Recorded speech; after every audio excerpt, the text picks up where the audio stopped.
Bueno, buenas noches a todos. Hoy es 10 de abril de 2023, son las 6:49 minutos y vamos a comenzar el caso clínico del grupo 1, eh, un caso de patología digestiva. Ya vamos a ver todo el proceso que hizo el grupo para llegar a diagnósticos de precisión. Listo, muchachos, comiencen. Van prendiendo cámara, quien va hablando, por favor.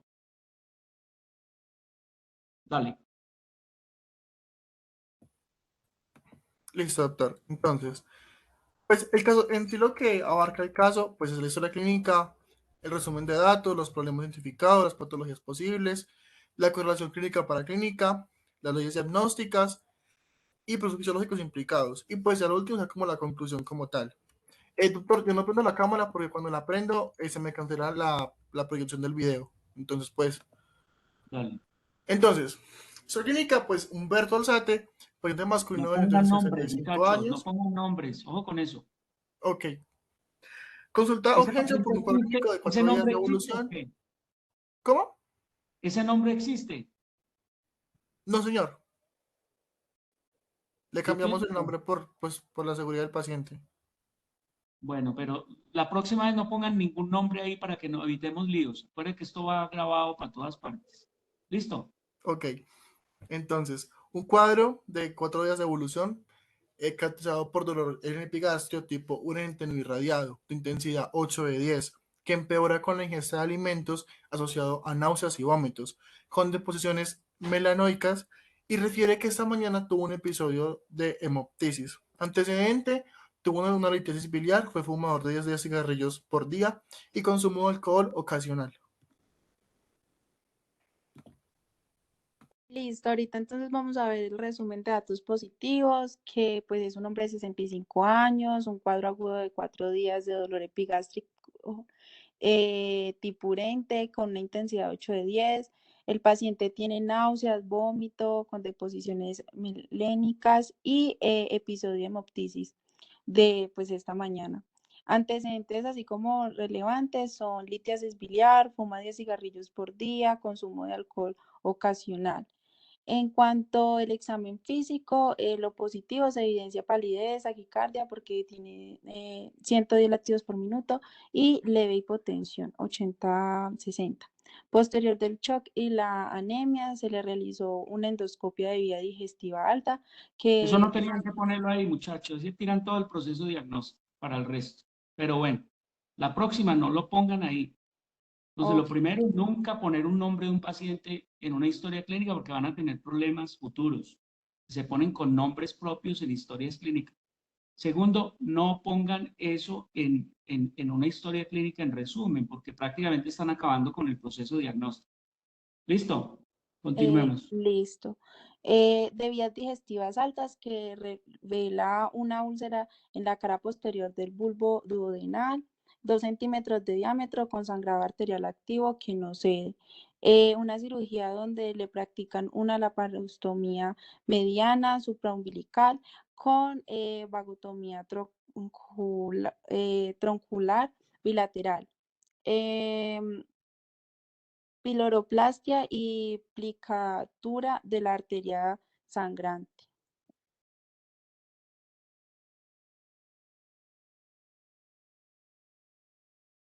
Bueno, en problemas identificados, pues que son como los macro, que pueden ser los signos y síntomas, o los síndromes identificados, pues está el síndrome dispéptico tipo ulceroso agudo, una cefalea crónica, un síndrome ulceroso agudo, y pues además en algunas manifestaciones clínicas que tuvo, acidez con pirosis, náuseas con vómito, hematemesis, melena, anorexia y pérdida de peso. Aquí básicamente, mire, ustedes se devuelven ahí y ustedes tienen síndromes claramente identificados. El primero es un síndrome de dolor abdominal agudo. El segundo es un síndrome de sangrado digestivo, posiblemente alto, eso lo tenemos que identificar, pero bueno, síndrome de hemorragia o hemorragia digestiva, posiblemente alto. Y tercero, un síndrome dispéptico agudo, síndrome dispéptico agudo. Ese sería, y lo otro sería un síndrome de shock, porque ese paciente se supone que hizo shock, no, o hizo un presíncope. Entonces, ahí aparece otro síndrome también, ¿cierto? ¿Listo? Continuemos.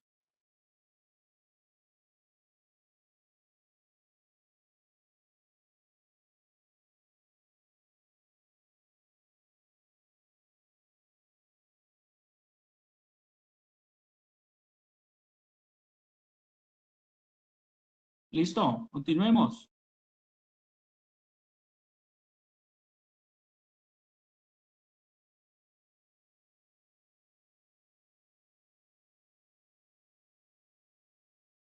Listo, doctor. Entonces, continuando, pues sigue la parte de patologías posibles, diagnósticos diferenciales y todas las características que consideramos como más importantes del caso. Entonces, pues el caso se ha enfocado como un carcinoma gástrico. Entonces, pues tenemos como la esofagitis, que es una inflamación como tal lesional del conducto que se extiende desde la garganta hasta el estómago, o sea, pues el esófago. También tenemos la hemorragia orofaringia, que puede ser causada por pues, los medicamentos como el hierro o el bismuto. También hablamos de las varices esofágicas, que son venas anormales en la parte inferior del conducto que se extiende desde la garganta hasta el estómago. También hablamos de una gastritis erosiva, que la erosión pues, es como tal de la mucosa gástrica causada por el daño a las defensas de la mucosa. Pues esto en base al antecedente del paciente. Por lo general, esto pues es aguda y se manifiesta con la hemorragia como tal, pero también puede ser subaguda o crónica. Esto depende como tal del paciente y pues la forma en la que esta varía.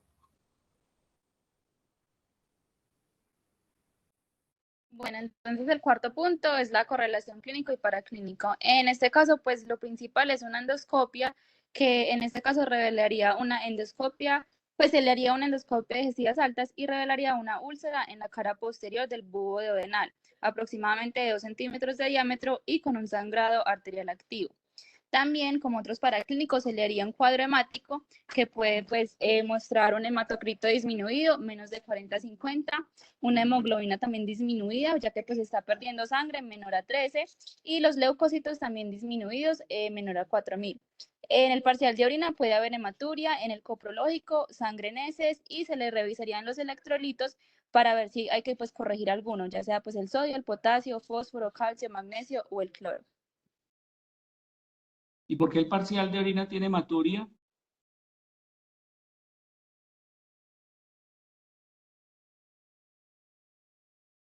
¿Por qué tiene hematuria el parcial de orina? Pues posiblemente porque está perdiendo pues sangre, doctor, porque tiene un sangrado activo. ¿Y cuál es la explicación que uno con un sangrado activo tiene hematuria en el parcial de orina?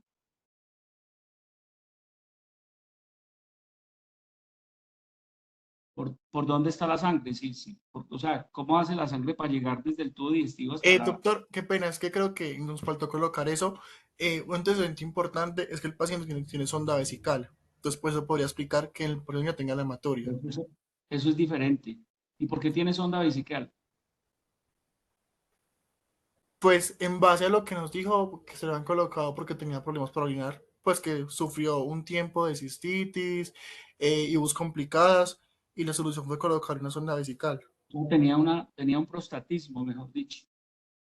Eso fue, o sea, porque estaba con prostatismo. Y la hematuria, pues la explica la sonda vesical.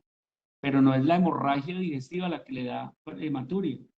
La hematuria es por el trauma de la sonda vesical o por una infección urinaria.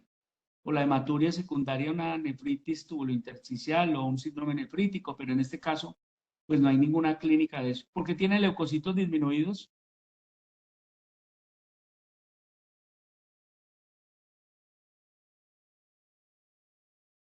Pues si eso, si tenía disminuidos, ¿cuánto es disminuido los leucocitos?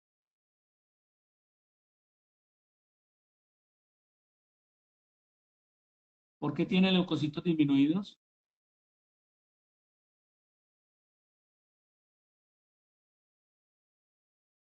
Grupo.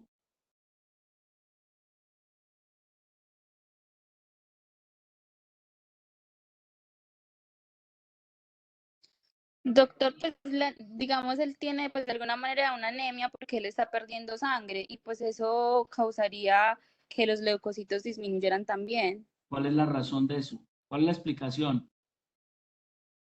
Un paciente con una anemia por hemorragia no tiene por qué tener leucocitos disminuidos. Tiene que haber una una causa que se comparta, ¿sí? Hay muchas razones por las cuales tiene una leucopenia, pero porque un paciente de esta edad puede tener leucopenia, pueda tener anemia y de pronto tenga plaquetopenia. O sea, no sé, es que como no ponen el cuadro hemático, entonces es muy difícil hacer esa interpretación. Pero, ¿cuál es la explicación posible de una leucopenia en un paciente de estos? No es nunca que porque tiene hemorragia tiene leucocitos bajos, no, eso no hay ninguna razón de ser para eso. Una de las causas que puede dar anemia, en este paciente es evidente que la anemia es por hemorragia, pero usted puede tener hemorragia en un paciente con hemoglobina previamente baja y puede tener anemia y puede tener leucopenia y puede tener trombocitopenia. Y si tiene megacariocitos o si tiene mejor macrocitosis con hipocromía, ¿cuál puede ser la causa de la anemia? Como para buscarle causas. ¿Cuál puede ser la causa de un paciente que tenga un cuadro, por ejemplo, de una gastritis crónica, haga cambios de atrofia parietal, haga leucopenia, haga anemia y haga plaquetopenia? Y si le toman los reticulocitos tan bajos, ¿cuál puede ser la explicación? Eso se llama una anemia megaloblástica, pero habría que tener todo el cuadro hemático completo. Y las anemias megaloblásticas, la causa más frecuente, ¿cuáles son? ¿Cuál es la causa más frecuente de anemia megaloblástica, muchachos?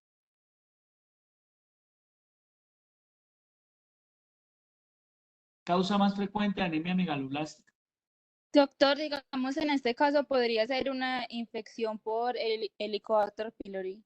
Las infecciones por Helicobacter lo único que dan son la gastritis crónica y pueden degenerar en un cáncer gástrico, pero no Por el tienes... déficit de vitamina B12. Sí, Ah, B12. entonces usted puede tener un déficit de vitamina B12 y un déficit de ácido fólico. De ácido Y fólico una de las también, sí. causas del déficit de vitamina B12 es la anemia perniciosa.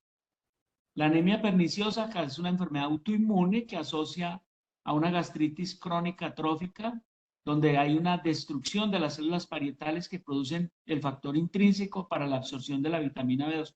Estoy haciendo suposiciones, ¿sí? Para explicar por qué el paciente podría tener leucopenia, pero usted puede tener un cuadro reciente, por ejemplo, de una virosis, un cuadro viral agudo, en un paciente que previamente estuvo consumiendo medicamentos para la virosis, hace leucopenia y en el curso de esa virosis toma medicamentos, sobre todo pueden tomar aspirina, AINES, antibióticos, y el paciente hacer una gastritis o una duodenitis erosiva aguda. Esa sí se causa de que el paciente haga la leucopenia por la virosis y el consumo de medicamentos la causa de la gastritis o de la duodenitis aguda con úlcera. Eso sí puede pasar. ¿Listo? ¿Listo? Bueno, Bueno, continuemos. el quinto punto es la aplicación de leyes diagnósticas, la ley de lo más frecuente, ley de la prioridad, ley de Agatha Christie y la ley de la parsimonia. De la ley de lo más frecuente tenemos que las patologías más frecuentes a nivel gástrico, a nivel digestivo, son la gastritis, la esofagitis, el reflujo gastroesofágico, la úlcera péptica y el SEA gástrico. La ley de lo más frecuente, la causa número 1 de síndrome dolor abdominal, síndrome dispéptico agudo y hemorragia digestiva alta es una úlcera péptica, llámese gástrica o duodenal. ¿Sí? El SEA gástrico entra dentro de las prioridades, lo mismo que las varices esofágicas, no son las causas más frecuentes de ese síndrome, ni de dolor abdominal, ni de síndrome dispéptico, ni de hemorragia digestiva, pero sí es prioridad descartarlo. Entonces uno como ley de lo más frecuente, lo que más frecuente usted, ¿y cuál que es lo más frecuente? La enfermedad ulcerosa es la más frecuente, pero que en ley de prioridad, descartar lo más grave. Y lo más grave que es un SEA gástrico, un SEA duodenal y unas varices esofágicas. Eso es prioritario, mandatorio, descartarlo en el momento de pedir un examen de endoscopia y eso. ¿Listo? ¿Queda claro o Listo. no? Bueno, ley de Agatha Christie. ¿Cuál es la escena del crimen? Bueno, la escena del crimen es la úlcera en cara posterior del bulbo duodenal. El Listo. arma homicida es de Helicobacter pylori y el consumo de AINES son los cómplices. Listo, entonces tenemos la escena del crimen, sí, pues ya la diagnosticaron por ese examen de endoscopia, es el duodeno. El Helicobacter puede ser, aunque da más frecuentemente con compromiso gástrico, y el consumo de AINES podría ser tanto causa como cómplice. O sea, por eso le decía yo, indagar si hubo recientemente un cuadro viral, consumo de AINES, consumo de aspirina, y esa ser la causa y el detonante para que el paciente haya hecho la úlcera. Y la ley de la parsimonia, La úlcera gástrica. pues, ¿y por qué dicen gástrica si el paciente le diagnosticaron fue duodenal? ¿O no? Una patología que explique todo en el paciente, una patología que explique el dolor abdominal, el síndrome dispéptico, las náuseas, la hemorragia digestiva, la cefalea, ¿sí? Una patología, entonces, una úlcera duodenal sangrante, Duodena. Sí, ¿sí? Esa es sí, ley sí. de la parsimonia, es decir, una patología explica todo. Listo, está bien, continuemos.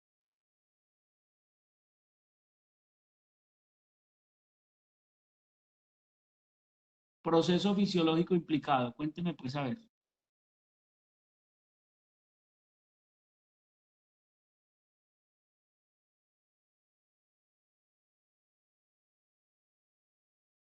¿Quién lo va a explicar? Pero se metieron de una vez con el sangrado, en vez de arrancar cómo hace para que se produzca una úlcera, cómo son los procesos para que llegue a producirse la úlcera y cómo la úlcera ocasiona un sangrado. Y después del sangrado, entonces toda la explicación que viene ahí. Cuenten pues.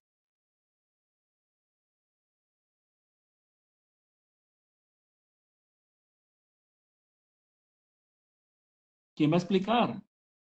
Un segundo, que es que el que está encargado de explicar este proceso se le salió la reunión, que están entrando de nuevo. No, entonces si algo, cualquiera de ustedes, pues, explíquelo. Acuérdense que aquí el primer proceso comprometido fisiológico es todo lo que tiene que ver con la protección de la mucosa gastroduodenal, en este caso la mucosa duodenal, o sea, todo lo que son factores protectores de la mucosa más el desequilibrio que hay con los factores de hipersecreción de ácido, los factores que tienen que ver con que haya un aumento en la secreción de ácido y el desequilibrio que hay con aumento o disminución mejor de la producción de factores protectores. Ahí debería arrancar todo el proceso. Y si lo quieren explicar por el Helicobacter, tienen que arrancar, entonces, desde que hay colonización del Helicobacter pylori con todo el proceso anatomopatológico que desencadena un Helicobacter pylori, para que en últimas llegue a formarse una ulceración, o mejor una inflamación, luego una ulceración, y después que afecte una arteria. Y en esa porción del duodeno, en la primera, segunda porción, hay una arteria que es muy importante. ¿Cuál es esa arteria? ¿Y es rama de quién? ¿Cuál es la arteria que queda que irriga todo el duodeno? ¿Cuál es la principal arteria que irriga el duodeno?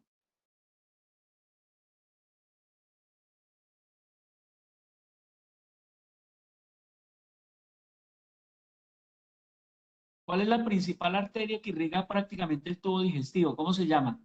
¿Qué hubo pues, muchachos? Ustedes ya vieron todo eso. Doc, pues, la verdad que no me acuerdo mucho, pero sería la celíaca o la mesentérica, una de las dos. Entonces, Podría ser. primero, la principal arteria que irriga todo el tubo, prácticamente el tubo digestivo, se llama el tronco celíaco. ¿Y el tronco celíaco da cuántas ramas? 3. Da 3 ramas. ¿Cuáles?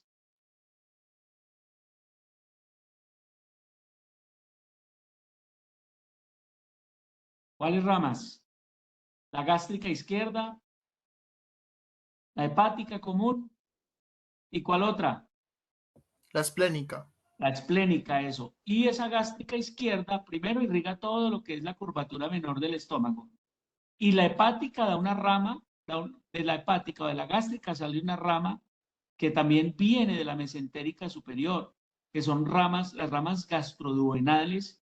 Y ahí en esa porción, la segunda porción, cuando pasa la mesentérica por detrás detrás de esa zona, es cuando en una afectación ulcerosa se rompe esa arteria. Los sangrados son tan severos que mire lo que llevó a este paciente. A que esa arteria el sangre y produce un shock hipovolémico y ahí explica todo lo que ustedes quieren explicar ahí, ¿cierto? Entonces hay ulceración, hay laceración del vaso, hay hipovolemia.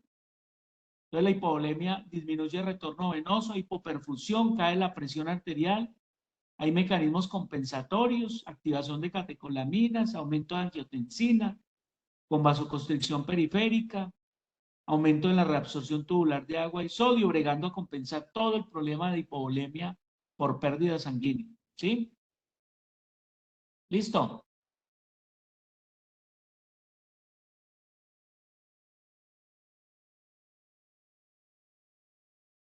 Cuenten pues a ver, ¿qué más?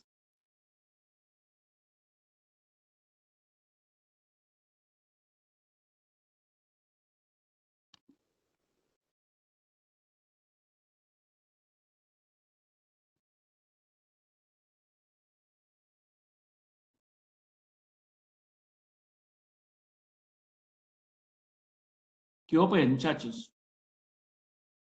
Doc, ya me escuchan. Hágale pues. Listo, entonces tenemos que la úlcera gástrica o duodenal, pues origen puede ser neoplásico, por lo que pues va a requerir una confirmación anatomopatológica pues para em, como descartar este pues diagnóstico que es muy relevante en este caso.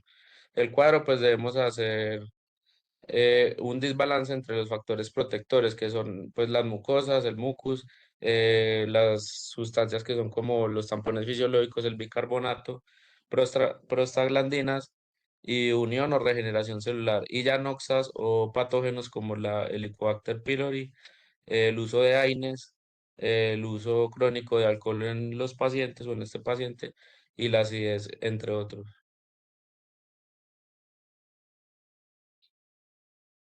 Siguiente.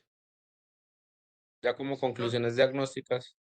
Sí, Sí, pues ya esto sería como lo último como tal, que sea como los diagnósticos. Pues hablamos que sindromático, pues ahora ya los habíamos hablado, pero acá están como todos. Entonces, síndrome dispéptico, síndrome abdominal agudo, síndrome anémico, síndrome de shock hipovolémico, síndrome de sangrado digestivo. Creo que nos faltó uno que el doctor lo dijo arriba, que era síndrome de TOP, algo así. ¿Cierto, doctor? Usted nos dijo algo sobre eso.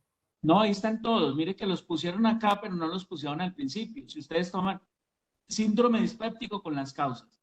En síndrome dispéptico está la gastritis aguda, la gastritis crónica, la duodenitis, la enfermedad ulcerosa, el síndrome dispéptico funcional, eh, el síndrome, el mismo síndrome de colon irritable, tal síndrome dispéptico, el síndrome de Crohn, todas las patologías, tanto funcionales como patologías orgánicas. Y lo otro, el síndrome de dolor abdominal, claramente hay que ponerle todos los apellidos a eso, tanto dolor abdominal de origen abdominal como de origen de pronto incluso de falso abdomen agudo, por ejemplo en caso de la enfermedad coronaria que se irradia epigastrio, la pancreatitis aguda, la colecistitis, la colelitiasis, la coledocolitiasis, síndrome anémico, entonces el síndrome anémico con manifestaciones digestivas, ahí está, todas las que ustedes pusieron, la duodenitis erosiva, el CA duodenal, la gastritis erosiva aguda, la úlcera gástrica sangrante, el carcinoma gástrico sangrante, las duodenitis, el carcinoma duodenal, todo eso. Síndrome de choque hipoléptico secundario al anterior. Y el síndrome de sangrado digestivo, todas las causas de sangrado digestivo. O sea Sí, que señor. denominadores comunes a todas y ahí les da todas las causas que ustedes pusieron. Ajá. Listo, topográfico anatómico. El topográfico, pues es vía digestiva alta. El etiológico, pues sería por Helicobacter Topográfico pylori. anatómico lo tienen prácticamente definido porque es duodeno.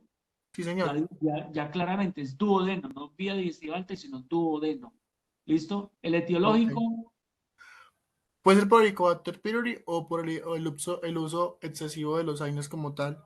podría ser, sí. Y el específico El específico tiene una úlcera en la cara posterior del bulbo duodenal. entonces sería una úlcera sangrante en la cara posterior del bulbo duodenal. Eso es, Sí, úlcera señor. sangrante. Ahora, seguramente le hicieron patología y si no dicen que era un CA, entonces era una úlcera duodenal, una úlcera péptica sangrante en la cara posterior del bulbo duodenal. ¿Listo? ¿Sí? Listo, doctor. Ya. Muchas gracias. Bueno, listo, muchachos. Preguntas del grupo. Primera recomendación, otra vez. Primera recomendación. Uno, no pongan nombres, nunca nombres, no se metan en líos porque los pueden demandar. Si Humberto Alzate existe y él tiene úlcera y se parece a eso, los puede generar una demanda. Eso es violación a la intimidad de los pacientes. Uno, nunca un nombre propio. Dos, no pongan, como esto es un proceso diagnóstico, no pongan los diagnósticos cuando comienza la discusión. Deje eso para el momento de hacer correlación clínico para clínica.